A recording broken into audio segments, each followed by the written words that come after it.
Okay, I'm going to show you how to do this little thing right here, but to start with we need a nice heavy thread, a decorative thread like a floss, an embroidery floss, something like that. This is actually a thread for doing sashiko, which will work great.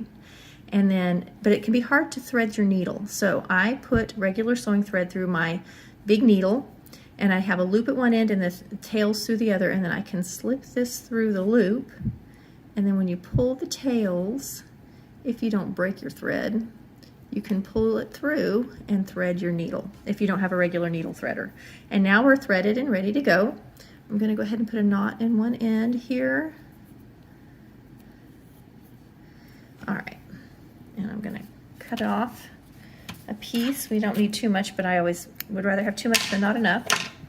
So the thread with it, or the end with the knot, is right here. I'm going to come over here and we're going to bury our knot inside the area where we have just finished our bias. So I'm going to just pull this through. And I have been having real problems making knots today where I don't want them, so I'm going to be a little more careful. There we go. So there's my knot. We're going to tuck him up inside and we'll trim that thread later. And we're going to just make, where's my button? Here's the button. We want to make sure that it's big enough to go around our button. So our button's going to go on this side. I just went in my stash and looked for it. So we're going to just make a little loop here about as deep as my stitching was. You can see there's where my top stitching is. So there's my loop that I'm making. Why am I having such a problem making knots today? There we go. So here's my little loops. And they have to be big enough to go around our button. So we're going to slide our button through. You want it to be just big enough. You don't want it to be too loose. And remember, you're going to be doing this behind your head, so you want to make sure it fits. Once you figure out that size, you want to do it have a couple little loops. I'm going to go back one more time. Take another little bite. I want to hold it so that I don't change my first loop. There we go. So now I have two loops. Now we're going to come around. We're going to catch both loops. We're going to go through both loops and up. And can you kind of see how I'm coming up in the middle here? And we're going to pull that to the edge. If you crochet or tat, this will look familiar to you. And we're just going to keep working our way around, keeping it nice and neat.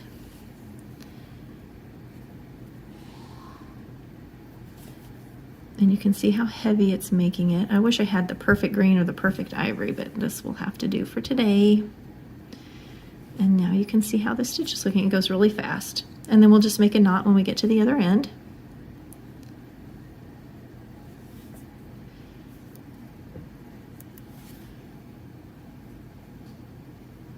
And you can see here's my tail. So I only want one layer of the thread.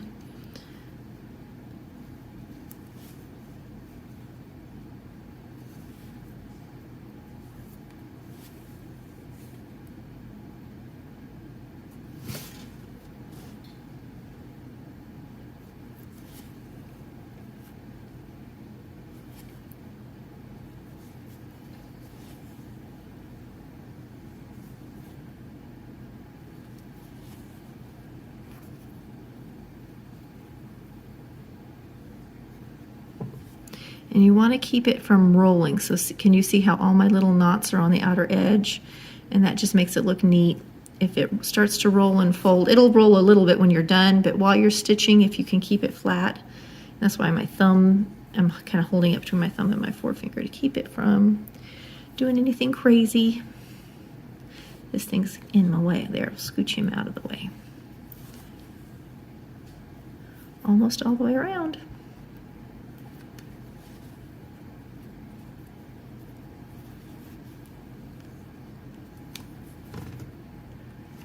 All right.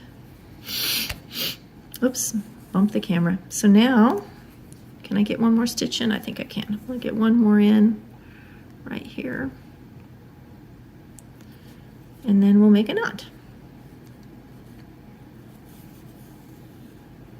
All right, and then when I go to do my knot, I'm going to poke through and come to the wrong side because we don't want our knots on the front, if at all possible, and it also reinforces it. Then we'll come back here. I'm going to run my thread back just a wee bit. And I'm going to knot way over here, away from the edge where it won't be seen. You can also try and tuck it inside or behind if you need to. All right, that's it for sewing on our little buttonhole loop, or little button loop, and now I can go ahead and sew the button on the other side. Now to sew the button on, I have taken my 2 tails and I've tied a knot in them, and I'm going to be pulling it through. I started to pull it through like that, but I'm actually going to bury my knot inside. So I'm going to come like this, kind of in the middle of where I've stitched. And now that knot goes to the inside. I can trim off that little thread there. And now we can just sew through our button. Now we have to decide, do we want our button to go up and down or to the side? I'm going to make mine go side like this. And now we're going to just stitch through. And because I have such heavy thread, I don't have to do as much sewing around and around and around and around. I'm just going to take a couple stitches and it'll be good.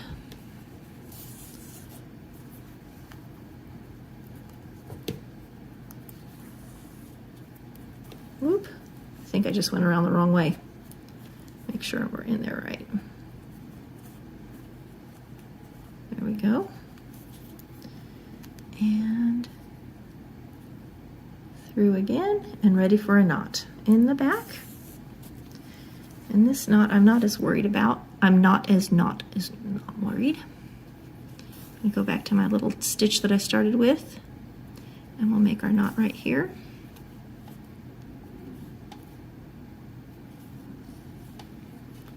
All right. If you feel like it's not tight, you can go and make a second knot. We're good. And now